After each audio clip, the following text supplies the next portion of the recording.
Good morning and welcome to America's Home Cooking. Today I'm making for lunch an Italian salami and cheese crostada. Now we're going to have to make a crust. Now I don't buy crust, so I don't know anything about it, but the old way we used to have to do, because our crust would burn, we take wax paper and we draw a circle on the wax paper. And what we're going to do is cut it out.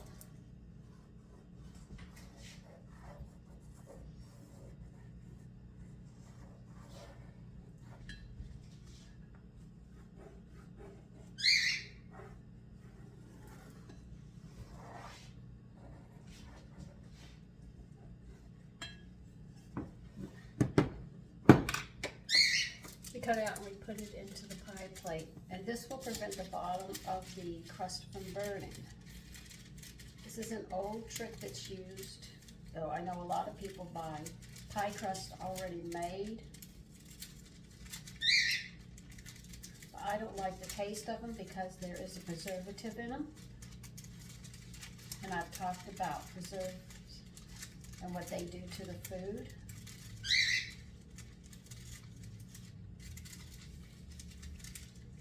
And a simple word for it is glue, though a lot of people got angry when I said it.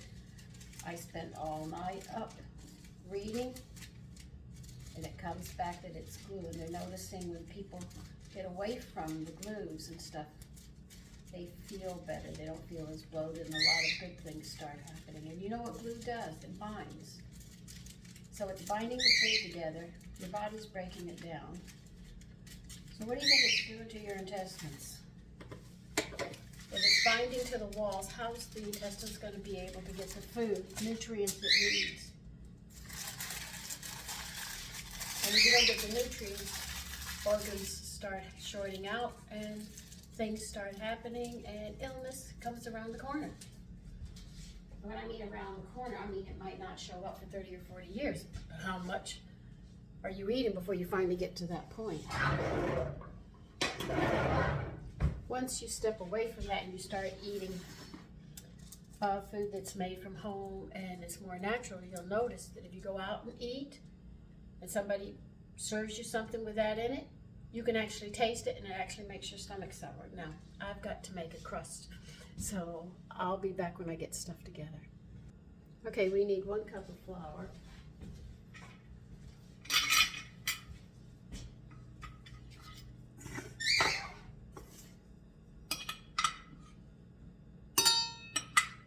And this is all-purpose flour that we're using.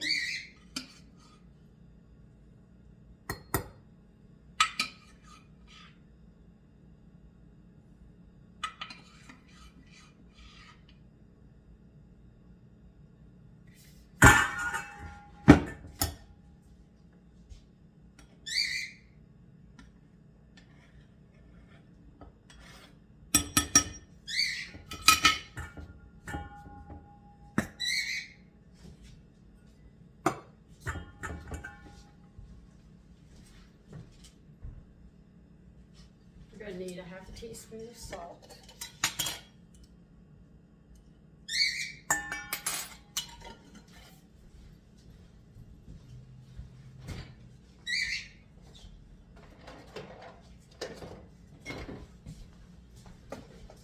We are going to need a tablespoon of wheat germ.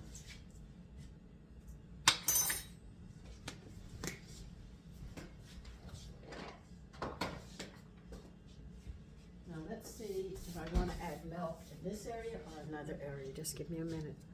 Powdered milk.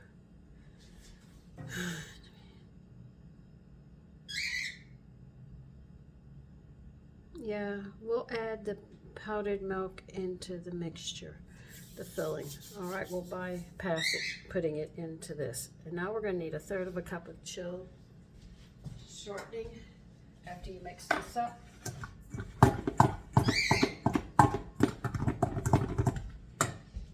The way I get an exact measurement, if I need 1/3 cup of shortening, I will add 2/3 cup of a liquid measuring cup with water and just add shortening till it gets up there, and then you'll have exactly 1/3 cup.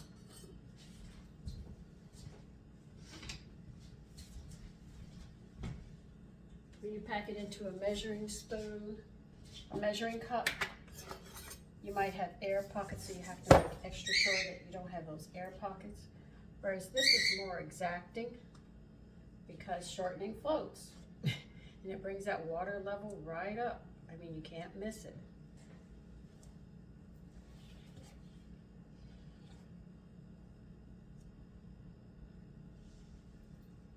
That's how you do it. Just take the shortening out, put it into your flour. Don't throw the water out because you need to use it to add the water, some water to the shortening. Well, actually to the pastry that we're making.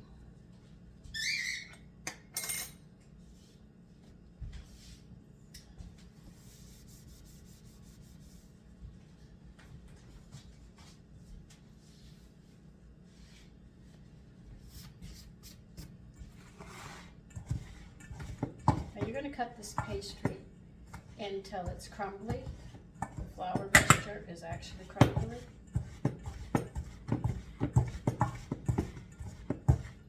They say you can use two knives. I've seen people use their fingers, right? I use a pastry cutter, it's just easier for me.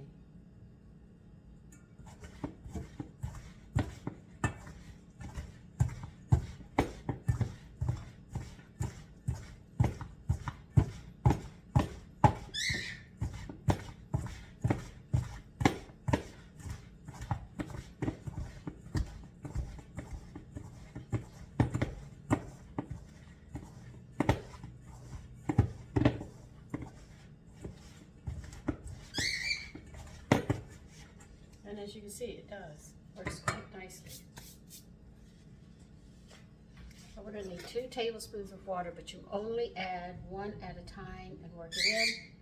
If you pour it all in at once, you might have too much or you might not have enough. So work 1 tablespoon in at a time, no matter how many tablespoons they tell you, add 1 at a time.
The next thing for these of you who do make your own crust,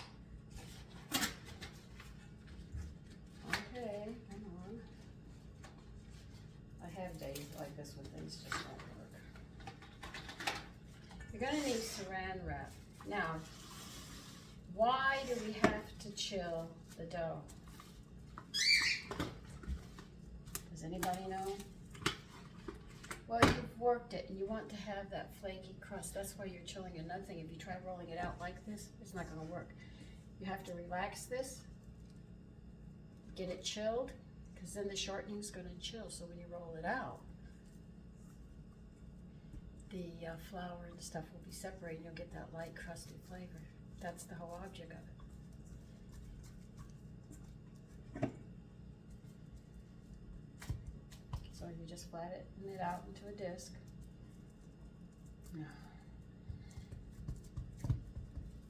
And what we're going to do is wrap this up and stick it in the refrigerator and let it chill.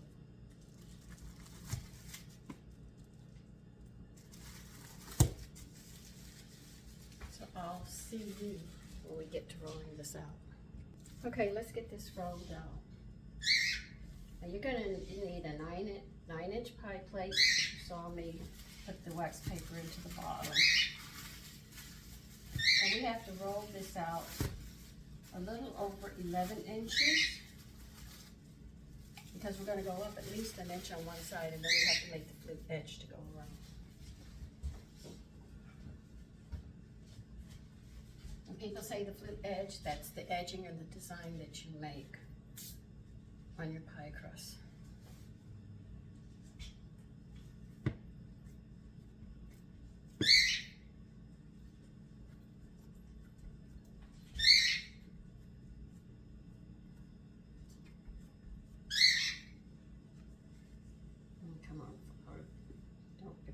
Today.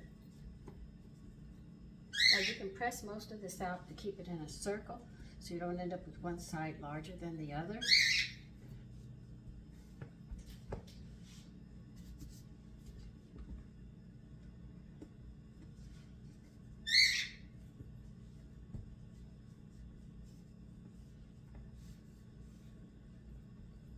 You just use one hand for an edge as you press, and it comes out and you go out further. It keeps it more of a circle, makes it easier for you instead of cracking so much. As you can push from the center out, and as it's getting thinner and thinner, move further to the edge. You'd be surprised how far you can go with your hands before you even need a rolling pin.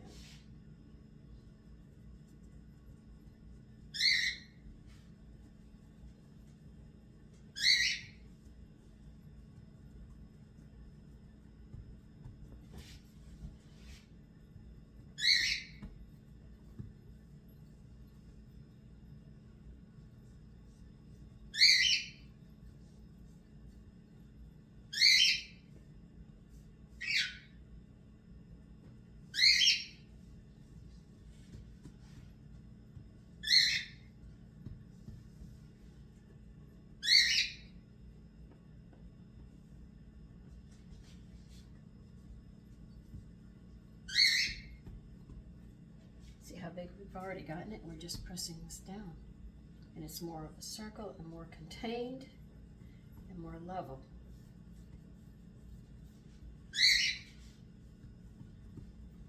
So when you get to roll that last bit out, you won't have a problem.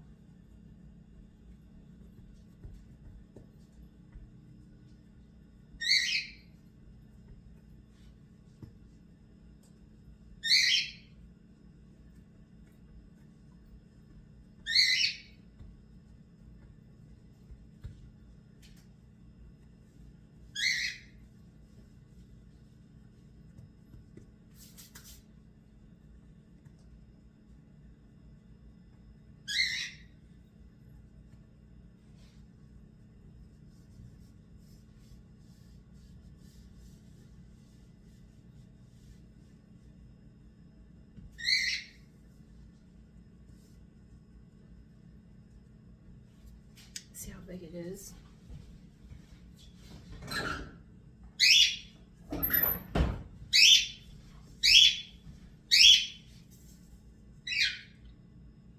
We're a hair off 11, so I have very little left to roll out.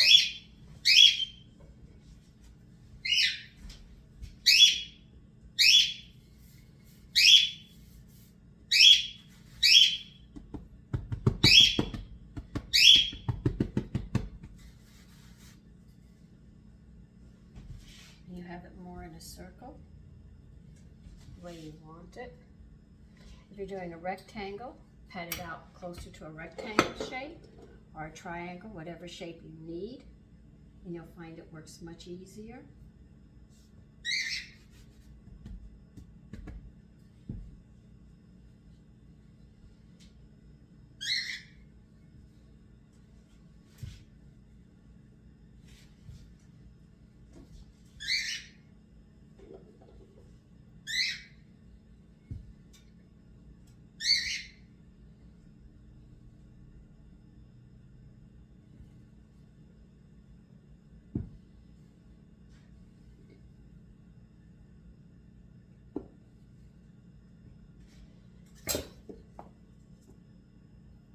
It's over 12 now.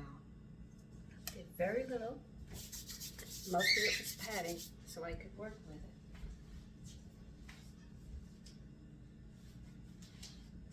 So let's get this up so we can get it into the pie plate. I have a very good chance that this is stuck, and this is why I am going to use a large spatula. Despite of all the flour I put under there, it will stick in some spots, so by doing this I'll free it up, which I want to do.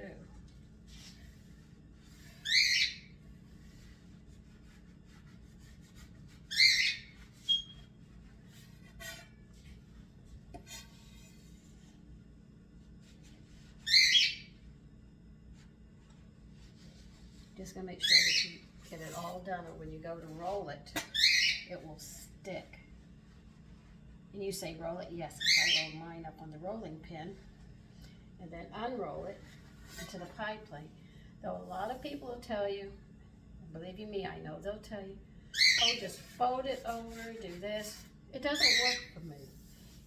So I figured the only way this is gonna work is I'm gonna have to roll mine up on a rolling pin. But I do it very, very gently. And you're gonna start from the furthest point, because when you unroll it, you're going to be rolling it this way, so you're going to have to roll it this way.